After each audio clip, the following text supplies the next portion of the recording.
I did see The Martian this week. I absolutely loved it. Neil deGrasse Tyson, I love you all the time, but not this week.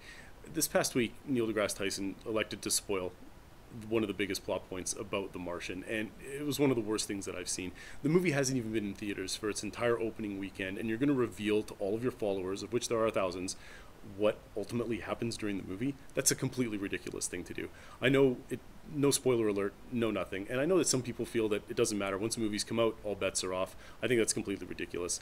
I do live by the idea that it's not the world's responsibility to preserve your pop culture experience, but at the same time, there's got to be some kind of rules for whether or not you can reveal significant things that happen when talking about any of these different kinds of entertainments, be it TV, movies, or even books.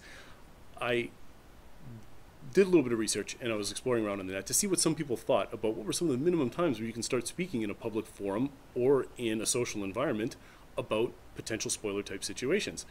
And I came to the conclusion that at the very least, you shouldn't be spoiling a motion picture when the opening weekend is still underway. What about for something like a TV show? At least midnight that night, maybe? 24 hours, something along those lines. Television is episodic, and television is meant to be consumed. Immediacy is part of it. There was a while ago, I was playing cards at Club Regent, and I found someone who were chatting about Breaking Bad. Breaking Bad hasn't been around for 2 years at this point. And one of the guys at the table, from the other side of the table, looks over at us and he's like, "Hey guys, spoilers. Are you fucking kidding me?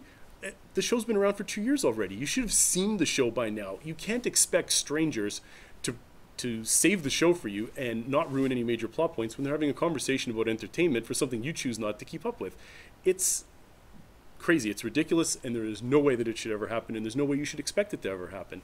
For something like a book, I don't know, I don't read many books at all. A 5-year span, does it count if a book has been released and a movie or television show is based upon it? Sure, I know that the Red Wedding happened in 2000 or 2001, but on Game of Thrones, should you be telling people on Twitter 45 minutes after you saw it that everybody gets knifed at the wedding? No, of course you shouldn't be doing that. You got to save it for a couple of days at the very least. Show a little bit of respect. I don't even understand minimums and maximums for this. I'm just going to lay them out there. I think a book, 5 years. Movies, you got to wait at least a week. Definitely not the opening weekend. Television shows, bare minimum midnight that day. At the most, maybe 48 hours. Some people work shift work. They PVR what they watch. I completely get it. Save it for them. Do them a favor. Do us all a favor. Don't talk about spoilers. Not within its first 48 hours. Please, I'm begging you. That's all I have to say about that. DeGrasse Tyson, you're an asshole for what you did. Everything else you do is great. You're respected as an astrophysicist, and I love having you around. You're an important pop culture icon. But don't ever talk about fucking movies again on their opening weekend. It's not fair to the audience, and it's not fair to the producers. So that's our show for this week. Thank you so much for coming out. Next week, we are actually going to have Chantel from Cyanide Stuffies in. So it's going to be a little bit more of a crafty episode. We talk a lot about going to these craft shows, but we are actually bringing someone who makes a living making crafts. And this awesome bracelet that I've got on right now was actually made by my co-anchor over here. We're going to talk with him a little bit about the whole paracord thing, which I think is awesome. If you are wanting to be on the show, you have some questions or comments, or you just want to harass us because you hate what you just watched, give us an email at mikeandrobshow@gmail.com, or come to our Facebook page at Facebook/MikeandRobShow, and we'll talk with you there. Thanks again. Thanks, Zoe. Thanks for coming out. Yeah, you were a guest. Thank you so much for coming on our show. Always welcome back, of course. You may be one of these recurring guests that comes every 4 episodes or whatever, but or it'll just be the Zoe show and Rob and I will quit. Yeah, this is gonna be my fucking show. My motherfucking show.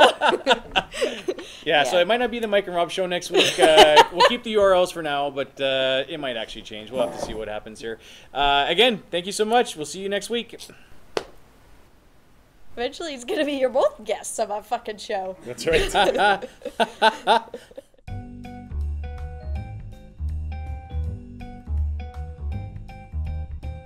wasn't terrible. As long as my voice is not super childish, we're good to go. Talking to a camera by yourself is not simple. See, this is how he's the Disney guy, because I didn't even know that I'm existed. barely the Disney guy. You're more the Disney guy than me. Okay. It counts for something, damn it. Oh, I don't drink pop. I don't drink pop at all. Neither do I. That's all on me.